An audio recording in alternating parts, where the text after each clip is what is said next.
Hi, everyone. Namo Myoho Renge Kyo, Namo Myoho Renge Kyo, Namo Myoho Renge Kyo. So good to have you here. I hope this finds you in good health and secure. Those of you who are new, thank you for being here. Thank you for your practice. Take just a couple of seconds and like and subscribe. Not for me, but for this resource. It's a Bodhisattva Act. It helps to propagate these teachings. So there you go. Your first simple act of Bodhisattva, yeah? And for those who've been here a while, well, you've heard the whole spiel. So any links to books and podcasts, which are free, and free information on threefoldlotus.com, and various links are on threefoldlotus.com for the bookstore and the mandala store, etc. All in the description, yeah? All right, we are starting the second chapter, Skillful Means, of the BDK translation of Kumarajiva's Chinese translation, albeit not the one everyone uses, but one that's very, very, very close to it. I've already talked about that, so I won't rehash that. For those, again, who are new, Skillful Means, if you didn't know, sometimes called Expedient Means, different translations, right? That's why I'm reading these different translations into the record here. Simply means that in Shakyamuni's day, the people, almost 3,000 years ago, were very, very steeped in, first of all, their society is very stratified, still is today, in a caste system, not stratified in the way you might be accustomed to economically, although that's true as well. But a caste system actually defines what you're able to do in life. If you are born into a certain caste, then that is the caste you will have for your whole life. There's no upward mobility, in other words. There are ceilings to every caste. So if you're born to a shoe cobbler, you're going to be either a shoe cobbler, most likely, or some type of business in that realm, right?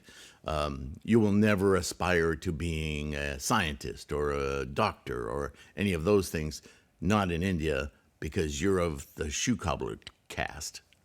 You understand? The reason I mention that is because that kind of authoritarian stratification lends itself to people being told what to do, and philosophically, spiritually, religiously, people are basically stratified in their conceptions of what their lives are worth, who controls their life, and very far away in their thinking that they have any wherewithal or ability or anything certainly within themselves to achieve what one might call enlightenment, or what would be another word, because that's really a Buddhist term. Although the Enlightenment in Europe was, basically same thing. Mankind learning that it could control its own destiny rather than be subject to the rules of religion. That thought simply foreign to 2,700 years ago, right? And Hindu and all variations of it.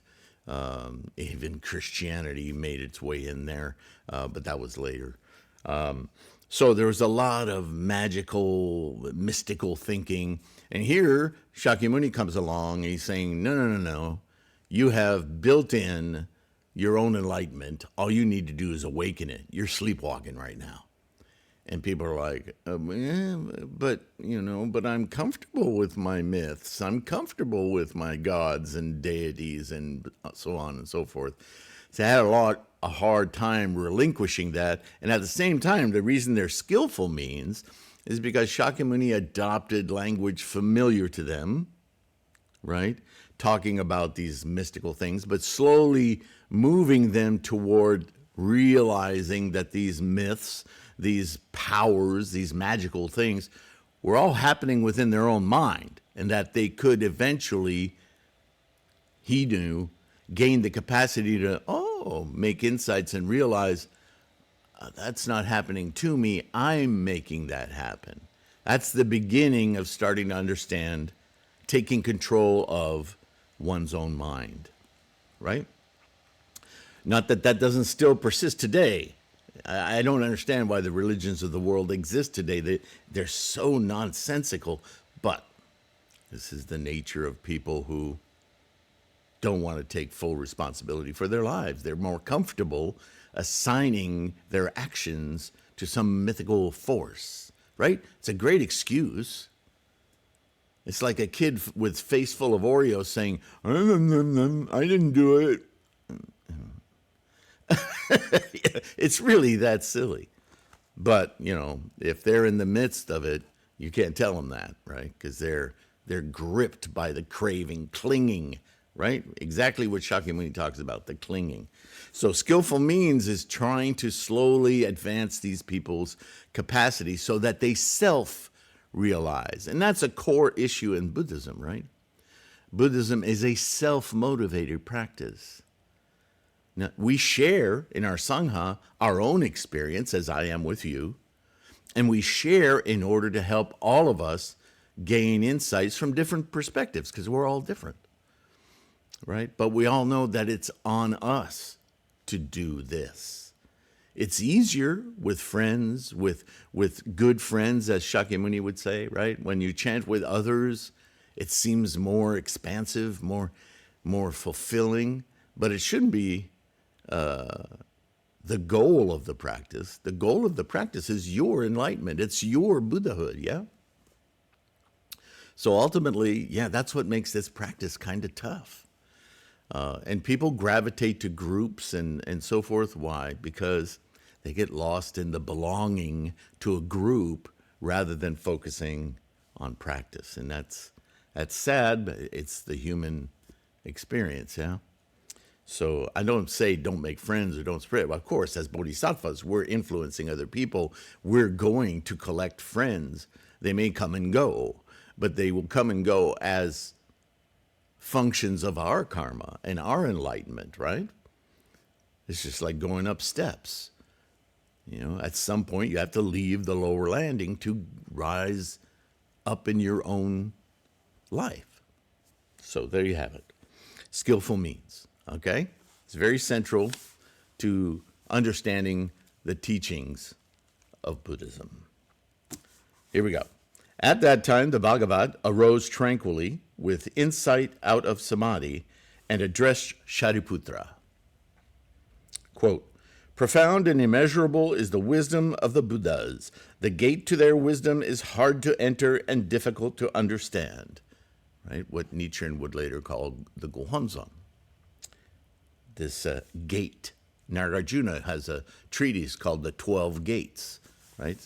A lot of these similes repeat constantly in Buddhism, so don't miss the symbolism, yeah? None of the Shravakas and Pratyeka Buddhas may be capable of understanding it. Now, we've heard throughout all of the previous teachings leading to the Lotus Sutra that these people of learning and realization, the Shravakas and Pratyeka Buddhas, right, which are achieving Arhat eventually. That's what they hope to achieve. That none of them may be capable of understanding it. So throughout the previous teachings to the Lotus Sutra, these practitioners have been relegated to never being able to achieve full, complete, perfect, whatever adjectives, enlightenment. It's been the bane of the teachings for over 40 years, 42 years or so. And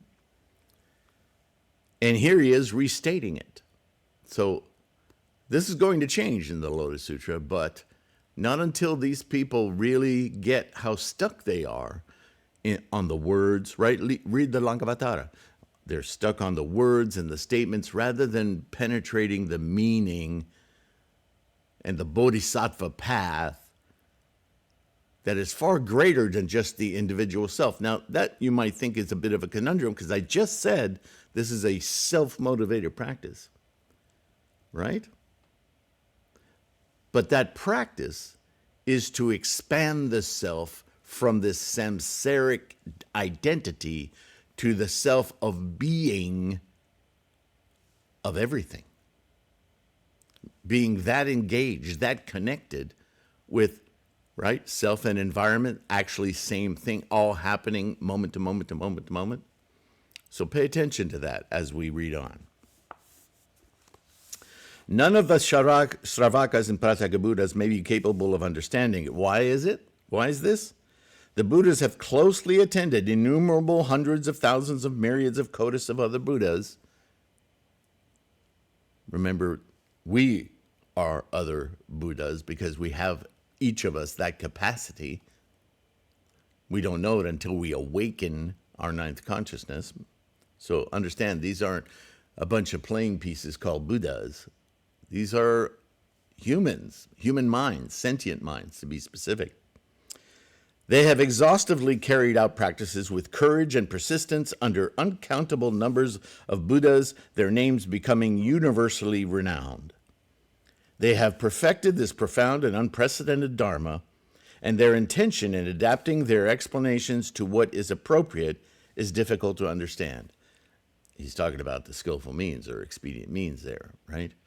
Sometimes when you hear lessons given by those more accustomed to the practice than you might be, my own, for instance, they may not resonate like others who are helping and teaching. But that doesn't mean they're wrong. It just means that their experience has different insights, and all of them accumulate, right? And disseminate to different personality types, different minds, so that you can attain your own insight in your path to your awakening. Right? That's the nature of Sangha. Okay. O Shariputra, after attaining Buddhahood, I expounded the teachings extensively with various explanations and illustrations, and with skillful means led sentient beings to rid themselves of their attachments, their cravings and clingings. Why is this? Because all the Tathagatas have attained perfect mastery of skillful means, wisdom, and insight. There it is. O Shariputra, the wisdom and insight of the Tathagatas is extensive, profound, immeasurable, and unhindered. Well, that's enlightenment, yeah? They are possessed of power, fearlessness, meditation, liberation, and samadhi that is profound and endless. They have completely attained this unprecedented Dharma. O Shariputra, the Tathagatas can, through various methods, skillfully illuminate the Dharma with gentle speech and gladden the hearts of the assemblies. O Shariputra, to put it briefly, the Buddhas have attained this immeasurable, limitless, and unprecedented Dharma. Enough, O Shariputra. I will speak no further. Why is this? Because the Dharma that the Buddhas have attained is foremost, unique, and difficult to understand. No one but the Buddhas can completely know the real aspect of the Dharmas. No matter how much skillful means we use to help inspire others to attain their own path, it is only along their own path, as I said earlier, that they will attain enlightenment. You can't hand somebody Buddha-ness. We all have to achieve it for ourselves. That is to say, their character, nature, substance, potential, function, cause, condition, result, effect, and essential unity, right? We recite that in Gongyo every day. Nose sho, nose so, nose sho, nose tai, nose riki, nose san, right? That's the 10 factors. Thereupon the Bhagavat spoke these verses to explain this meaning again. So here's the oral, repetitive This is what we recite, right? The heroes of the world are inconceivable. Neither devas, humans, nor any other sentient beings are able to comprehend them. No one is able to discern the power, fearlessness, liberation, samadhi, and other attributes of the Buddhas. Formerly, under innumerable Buddhas, they have fully accomplished their practices, and the Dharma, which is profound and excellent, hard to perceive and difficult to understand. Having pursued these practices for immeasurable kotis of kalpas, I attained the result on the terrace of enlightenment and understood completely. Now, it says innumerable kotis of kalpas. Think about spending every moment of consciousness in your life for 12 years focused on this one idea of a universal truth. How do I get there? What do I do? What does it look like? How do I know? Every single day. Wouldn't that feel like kotis of kalpas? I want you to understand this constant theme in Buddhism of time, elongated and shortened. This Shakyamuni uses this constantly, right? I attained the result on the terrace of enlightenment and understood completely. I and the Buddhas of the 10 directions know such matters, such as the great results and rewards, and the meaning of the various aspects and characteristics. It is impossible to explain this Dharma. The powers of speech fail. Again, you must experience it for yourself. It doesn't come from outside of you, the larger point, right? This is why this is not a religion. There's no exterior mystical force or deity that will enlighten you. You enlighten you. Your enlightenment is already built in. You simply need to awaken it. This is a critical point that so many miss. And he's saying it throughout his teachings, right? No other sentient being is able to understand it, except for those bodhisattvas who, in their belief, are willing to understand. That's you and I. And rather than belief, it should be commitment, determination, right? What are you dinging about? Oh, sorry. Computers.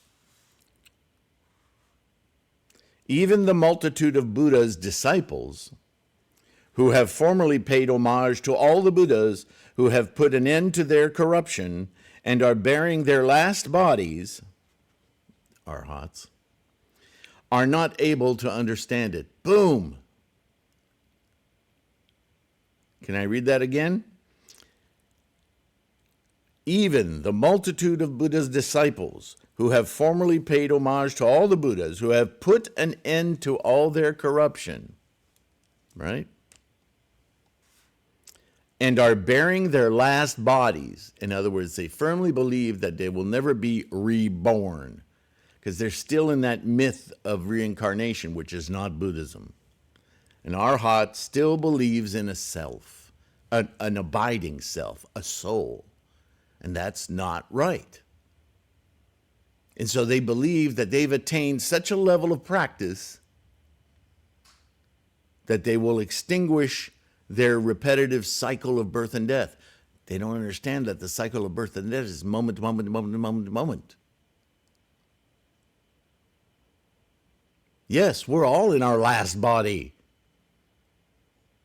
But that's not the same thing.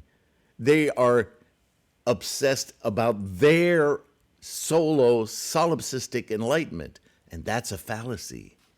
That's why we are bodhisattvas, because our enlightenment, we know and we realize and we sense, is influencing our environment. That's far beyond the level of solipsistic self and terminating one's life. That, to those who might make comments to me about nihilism, that is nihilism. Right? The practice, the enlightenment ends with me. Wow. When you hear it that way, it's pretty damn selfish, isn't it? That's not Buddhism. So the arhats, they're misleading themselves and their students in this thinking. It's very short-sighted. We need to be amongst the people. So our environment is, we radiate our enlightenment to others. We attract from others their seeking minds to enable them to do as we do. Like Nichiren teaches us, right? And like Shakyamuni teaches us in the Lotus Sutra. This is, in many ways, the Lotus Sutra, a manual for ultimate bodhisattva practice. And we'll get to all those chapters and you'll see what I'm talking about. I'm just sort of presaging that event. But he's already setting it up here, right? Even if this whole world were filled with those such as Shariputra, who he's addressing right now, very educated, very well-versed in all of the previous teachings, he's saying, even if the world were filled with people like you, Shariputra, and they tried together to comprehend it, they still would not be able to understand completely the wisdom of the Buddhas. Okay, now you're really teasing us. So what are we missing, right? Again, even if the worlds of the 10 directions were filled with such disciples as Shariputra, and they tried together to comprehend it, they still would not be able to completely understand. And even if the worlds of the 10 directions were filled with Pratyeka Buddhas, as numerous as bamboo trees in a grove, who had keen wisdom and were bearing their last bodies, there it is again, free from corruption, even if they tried together single-mindedly, who else uses that term all the time, huh? For innumerable kalpas, to comprehend the wisdom of the Buddhas, they still would not understand it in the least. Damn, Shakyamuni, what do we need to do? Even if the worlds of the 10 directions were packed as thick as stalks of rice, flax, bamboo, and reeds, with bodhisattvas, recent aspirants to enlightenment, who had paid homage to innumerable Buddhas, though they fully understood the meaning and could expound the Dharma, even with this subtle wisdom, if they tried together single-mindedly to comprehend for as many kalpas as the sands of the Ganges River, they still would not be able to know the wisdom of the Buddhas. Because there's a difference between practicing and enlightenment itself. Shakyamuni is pointing to something here. That you can do all the rituals and know all the words and everything, but until you realize, metastasize your Buddha mind, your Buddha nature, and experience the enlightenment, you're still just working toward. Okay. The Buddha, still speaking to Shariputra, said, I have already attained the profound and subtle Dharma that is incorruptible and beyond all comprehension. Only I and the Buddhas of the 10 directions know this.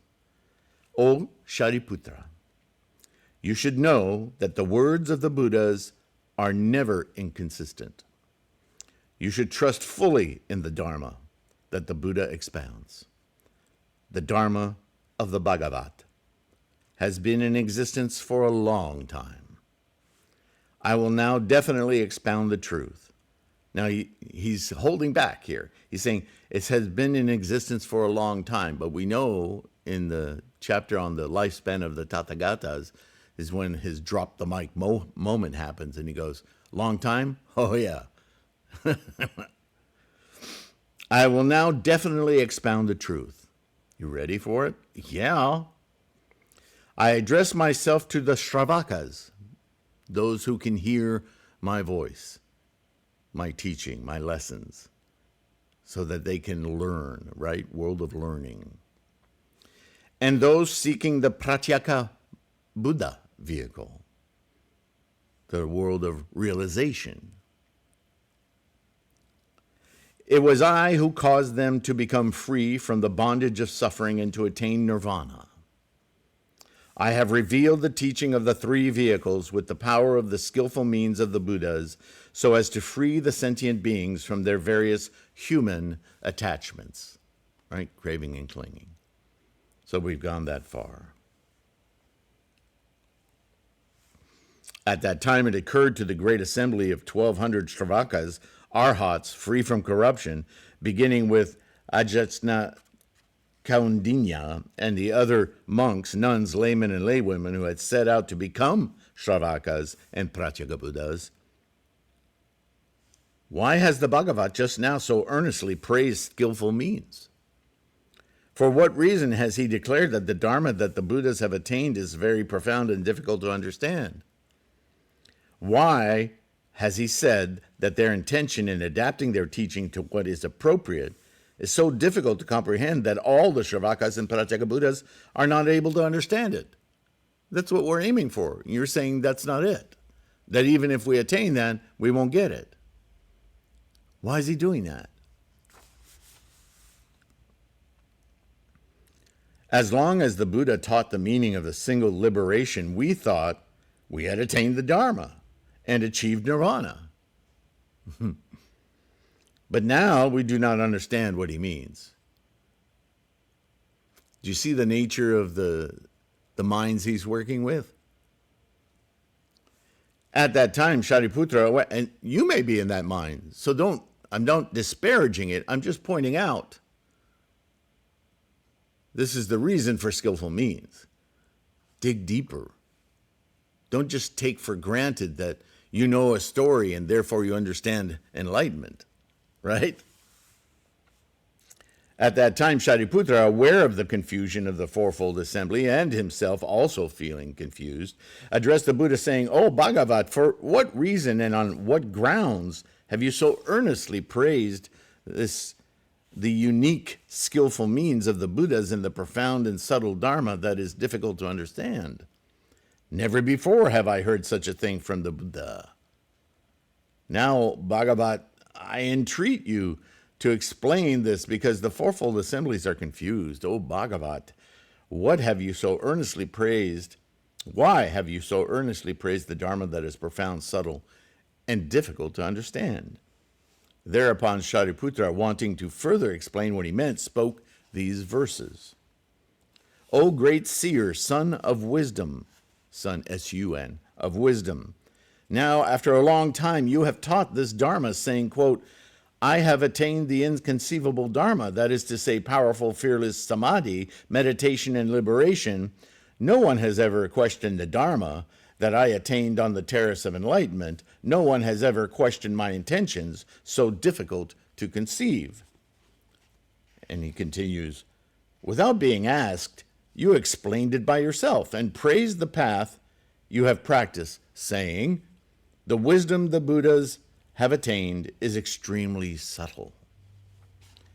The arhats, free from corruption, and those seeking nirvana have all fallen into confusion. Why has the Buddha said this?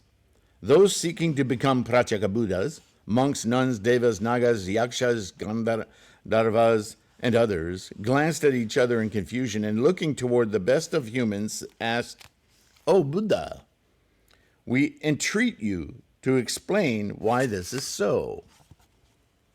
The Buddha has said that I am the foremost among the Shravakas, yet now I am confused about my own knowledge and unable to understand. Is it the ultimate Dharma? Is it the path to be practiced? The sons born from the mouths of the Buddhas stand awaiting with palms pressed together, looking at the Buddha. I entreat you to proclaim the truth, speaking in the finest voice. The Devas, Nagas, and others, as numerous as the sands of the Ganges River, as many as 80,000 bodhisattvas who are seeking Buddhahood, and noble emperors who have come from myriads of kotas of countries, are all standing respectfully with palms pressed together, hands folded. asking how to accomplish the path. Then the Buddha addressed Shariputra. Enough, enough. Speak no more. If I explain this matter, the devas and humans in all the worlds would be astounded. Then Shariputra again addressed the Buddha. Oh, Bhagavat, please explain it. I entreat you to explain it, because in this assembly there are innumerable hundreds of thousands of myriads of kotas of incalculable sentient beings. That's all of us, right? The sharp in faculties and possessed of wisdom who have previously encountered the Buddhas, when they hear the teaching of the Buddha, they will trust, believe, and accept it. Thereupon, Shariputra spoke in verse to explain this again. Now, you remember the formula, right? I don't know, it's been a while since we've talked about it.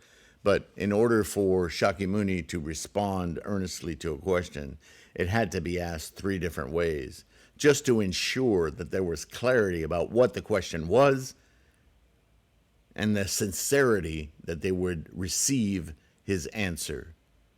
We perform this when we say Namu, by the way. With every chant, we say we are not only present, but we are fully prepared to engage with our enlightenment. Namu. O King of the Dharma, the best of humans, I entreat. You notice this? The best of humans. If you're new here, this is not a subtle reminder that Buddha is a mind, an enlightenment, the Dharma, the experience of the Dharma itself. Yeah? Now they're speaking to the best of humans, a human being, a samsaric being, Shakyamuni. He is not the Buddha, he is the first who's attained Buddha-ness, but they're all seeking to attain Buddha.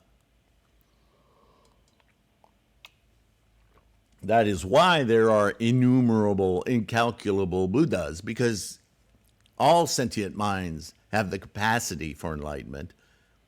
Whether or not they're working on establishing it, invoking it, that's the story of Buddhism and the reason for practice, right? I entreat you to explain it, please. Explain it without hesitation. In this assembly there are innumerable sentient beings who will trust and accept it. Then the Buddha again tried to dissuade Shariputra, saying, if I explain it, the devas, humans, and asuras in all the worlds will be astounded, and arrogant monks will certainly go to their downfall. Wow, how big is this, yeah? At that time, Bhagavan again spoke in verse. Bhagavat. Enough, enough, speak no more. The Dharma that I have attained is excellent and incomprehensible. Though the arrogant hear it, they will never accept it. You've heard this said in other ways, right? They think they've achieved what they have not achieved. Stay tuned. We'll go a little further. And again, Shariputra addressed the Buddha, saying, O Bhagavat, please explain it. Please explain it. In this assembly, there are people like me and others, numbering into the hundreds of thousands of myriad of kotas of beings, who have been led and inspired by the Buddhas in their former existences. Such people will certainly trust, believe, and accept it, and they will benefit, profit, and receive solace from it for a very long time. Thereupon Shariputra spoke these verses to elaborate on what he meant. O best of humans, please teach the ultimate Dharma. I am the eldest son of the Buddha. Please illuminate and explain it. Innumerable beings in this assembly will certainly trust and accept this Dharma, because the Buddha in former existences led and inspired such people. All of them will attentively listen and accept, their palms pressed together, to the words of the Buddha. I entreat you to illuminate and explain it for the assembly of 1,200 people like me and the others seeking Buddhahood. When they hear this Dharma, they will bring forth great joy.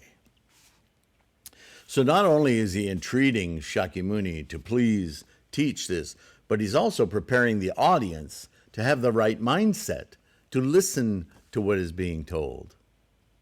You see? Then the Bhagavat spoke to Shariputra, saying, "You have now persistently asked me 3 times. How could I possibly not explain it to you? Therefore, listen carefully and pay close attention. I will now illuminate and explain this." And like a good television series, we'll get into that in the next episode. But I did want to complete the setup for you. It's quite exciting, actually, if you envision this ceremony in the sky. Not to this degree of finesse, but whenever I sit to do Gongyo and I chant for a while, and then I set about reciting Gongyo, I kind of picture in my mind being in this hovering space, in this massive compendium of sentient minds, listening to Shakyamuni speak as I recite his words, right, in the Gongyo. It takes a while. I know it took me a while because you're so focused on learning the recitation at first that consumes your thoughts, and that's appropriate. That's fine. But once you get very fluid with Gongyo, you can afford to have this background thought of, where am I? And in fact, I talk about this in Presence at the Butsudan, right? A couple months ago, I did a video called Presence at the Butsudan. And you can do that even before you begin. You sit and you prepare yourself with your Butsudan, your mandala. You've got your incense going, your water offering. This is in the morning. And just to prepare yourself even before you chant, kind of picture that happening with the treasure tower in front of you. That comes later, but still. It's an interesting kind of exercise to kind of push out the mundane world a little bit. When you start chanting, it'll happen anyway, but if you're worried about a mindset to approach the Butsudan with, think of the ceremony in the sky and being a part of that. How amazing that would be, right? Just a mind space, right? Okay, thanks for listening and participating. Thank you for your practice, most of all. And I must ask that you be kind to yourself and take care of your health. We don't think about that enough, especially you younger folks, right? We take it for granted. But I tell you, as you get older, as I am, it's a precious, precious commodity, if for no other reason than to keep you chanting, yeah? So enjoy your practice, savor it, take care of your health, support the Sangha any way that you can. If it's just like and subscribe, then that's what it is right now. If you can purchase ebooks or print books, if whatever's appropriate for you, a Nichiren inscribed mandala, a digital copy of it, or use the free resources, the podcast, all the text and research that I've done that's on threefoldlotus.com. Lots of free stuff there. So whatever you need to support your practice, that's what this resource is for. And if you can help support that effort, it's bodhisattva. I can't express my gratitude. So take care of yourself. I'll see you in the next one. Bye for now.